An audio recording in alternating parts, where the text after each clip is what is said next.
Hey guys, what is up? This is going to be another one of the 1v1. I've already messed up and I just started. That is just great. Whatever. Alright, so this is going to be another 1 versus 1 cast by my... Screw it, it's just an intrepidity cast by Mercenary Gaming. And of course we do see here in the west side of the map as the red Terran we have WhaleVsJinro. And of course in the bottom, just the bottom side of the map, or some... Damn it. This is not a good day to be casting, ladies and gentlemen, but in the southern side is FXO Whale as the blue Zerg, and as we get on the way, man, this is not going so well, but that is alright. Bring up a production tab. Alright, I just like to get some shout-outs out the way before the game gets too exciting, because I know that these guys are going to be putting on quite a good show for us, or I hope they will, but I think this is a bit of a longer game. And of course, I've found a WhaleVsJinro replay pack. You can find it also at I think it's teamliquidpro.com.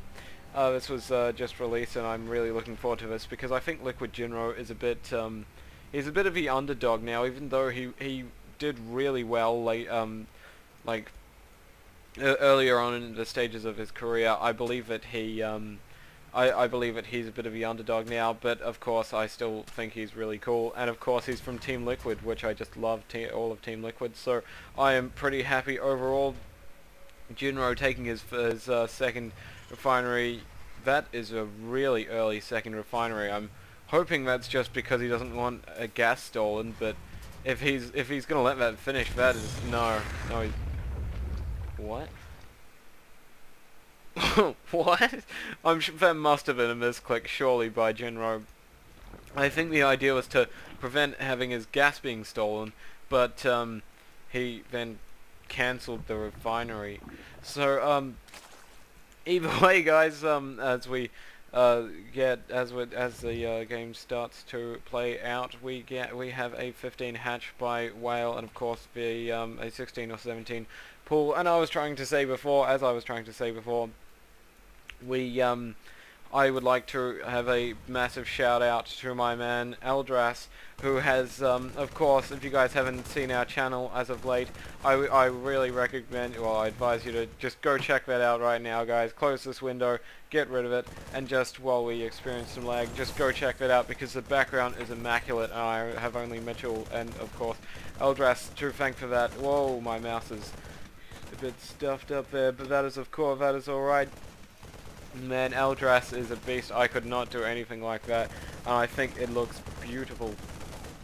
Now, of course, we do have a nice position here on the Overlord, on the high ground, so that the Marines cannot, or any unit that isn't, how do you say, flying, cannot see that until they have vision.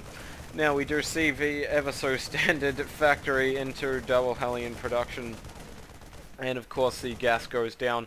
I'm really confused as to why Jinro took that gas guy. That must have been a bit of a misclick. Maybe he's got some nerves going on. Maybe he's been having some tough luck. But of course, another thing oh yeah, and you guys know a bit about this if you have watched, or you know about the fact that I have Jinro replays.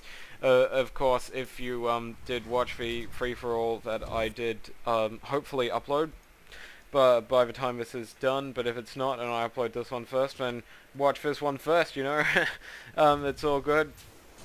Now we do see here, of course, the tech lab going down on the barracks. That's quite an early tech lab, I believe, but I might be wrong because I'm not 100% sure on Terran timings. Now, hopefully hopefully by the time that you guys see this replay, I will be the channel will be up and running again. But we're having a bit of or at least I'm having a bit of technical difficulties with Windows Movie Maker. That is, it's quite saddening to me at least, because I can't really get too much content coming down, and a second spine crawler placed further up in the first of FXO's Whale. This is quite interesting placement. Oh, I know what he's doing. Oh. I don't know if that'll work, but I might be wrong, but if he leapfrogs these spine crawlers, then he might just like get a massive creep extension without even having to plant down a creep tumor. But if that works, that would be really cool. But of course, we do see the pulling back of the drones, so really not much happened there by Jinro, and he's continuing to produce Hellions. Oh, he's going for the Hellion Marauder Rush. This is going to be a quite a potent threat at the moment, as we do see that there is no Roach Warren or Ling Speed even started for FXO's Whale. It'd be interesting to see how he holds this off, because we do see the command center going down soon from Jinro. There we go.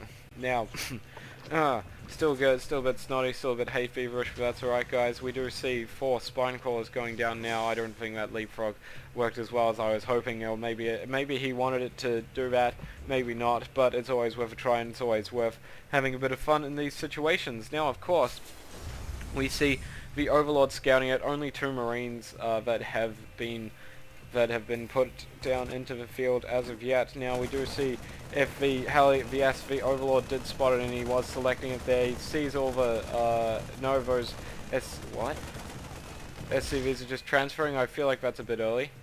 Maybe. Oh yes. I didn't think that was what he was doing. He's pulling them out to go with his main army, but he just wanted it to look like they were transferring.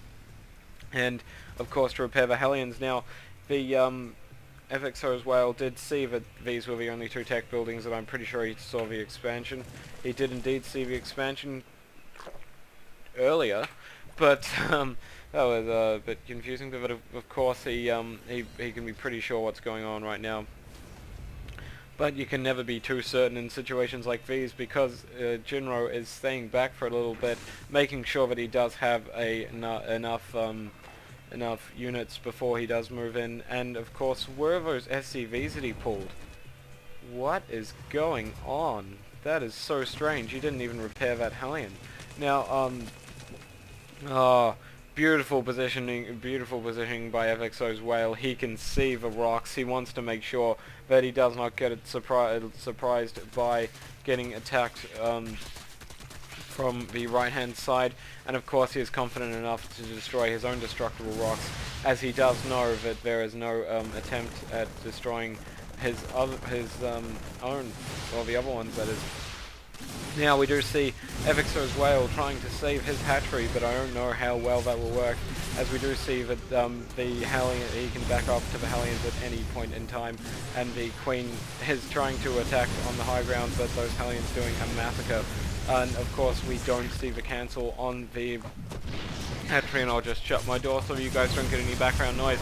But we do see the Hellions going to town on that Queen, and trying to suicide on the onto the ramp. But I don't know if this was the best decision, because he has lost a lot of Hellions, and this is going to be a relatively easy cleanup by FXO's Whale from here on out.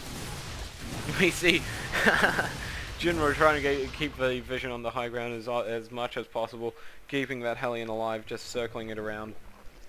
And that was pretty funny. Now we do see tank production in full swing right now from Jinro, and of course V+1 carapace, there we go, from the Evo chamber of FXO's Whale. Now, I'd be really interested to go and check up the stats of these guys, and hopefully we'll put up an annotation at some point in time. Yeah, it's like, I better do it, because, you know, my boss would be really sad, like me. I don't know, shut up. But that was really a bad analogy from start to finish, and I feel like I'm doing pretty well in that regard, and by that I mean bad analogies, especially today. Now we do see quite a bit of stockpiled money, and of course there is that reason. Where is that spire? Show me that spire. There it is, just below the Evo chamber that I missed before. This is going to be the reason for his massive amount of stockpiled minerals and gas. We do see a well, actually, I'm like getting really shocked as if this is like a Zergoth Protoss, but this is pretty standard, if I'm honest. He is going for the two-base Mutalisk before third expansion, and this is pretty standard on this map, especially because you can't really take your third before you kill off sorry, pardon me, kill off the rocks. Now, Yeah, but I was like getting really overexcited. I was like, oh my god, he's got a Spire, but really doesn't matter. So we do see the appropriate missile turrets being thrown down by Jinro, and of course he knows his timings. He's not he used to be like a Code S player, I think. Was he a Code S player? Engineering bay and armory going down, 2 engineering bays altogether. Now I'm not sure. Was he like he got to the semi-finals of the GSL, but of course I'm not 100% sure if he was officially a Codas player or not, but he did pretty well in that regard. Unfortunately, he hasn't been able to follow that up at any point, and of course killing off 2 SCVs. This is beautiful control by FXO's Whale, and this is actually quite amazing. That he's softened the command center up a lot, even though the Marines are right there. This is like beautiful terrain, hugging by FXO's Whale, forcing the cancel even. Jeez, I didn't think it was that bold from Jinro to be placing the command center up a bit closer so that he could get to the destructible rocks and therefore the gold a bit easier, but man, that was punished by FXO as well. That was quite beautiful. Now we do see +1 melee upgrades by the Zerg player, and of course the getting it so the +1 armor attacks, of course. Yeah, the +1 armor first, just so that he can survive siege tank hits until they get the +1, because of course they do 35 damage, which is the health of the Zerglings. So if they get a +1, then you can't kill the Zergling in one shot. We do see a Marines heading up near the destructible rocks just to watch for these mutas, I suppose, and I think that's a pretty good decision, as we do see here Mutalisks coming down, trying to destroy every SCV that he can, and doing a damn good job at that. And of course A4 here, this is going to be about the end. Not the end, but of course the it is going to stunt the Mutalisk harassment, at least for the time being. We do see the +1 armor really, again, the +1 armor attacks going down, the +1 armor, of course, of the Mutalisks. And of course, yeah, but we do have a nice wall of supply depots right here. It was a complete wall until it was destroyed by FXO's Whale, getting his 4th base up, getting his 3rd base up, and it all looks pretty well saturated. If we check the drone count, it is 65 to 63. Jinro, of course, being the beast that he is, keeping up in drones. Oh yes, Whale, oh yes. 22 drones in production. That is going to spend all of his lava, and that is going to put him right up in the lead and get the money mix of drones that he wants for the later stages of the game. Now we do see Whale still working away at these destructible rocks, making sure that he can have some more counterattack routes available. And if you're wondering why he's like being pretty careful about the killing these destructible rocks, if Jinro was just waiting at them, waiting for them to die, he could just sprint down and pick off quite a few Mutalisks, and that's not what you want. As a Zerg player, you want to keep those Mutalisks up and alive, and of course, FXO Whale being quite well, I wouldn't say ambitious, but he's going quite aggressive this game, quite ambitious with his aggression.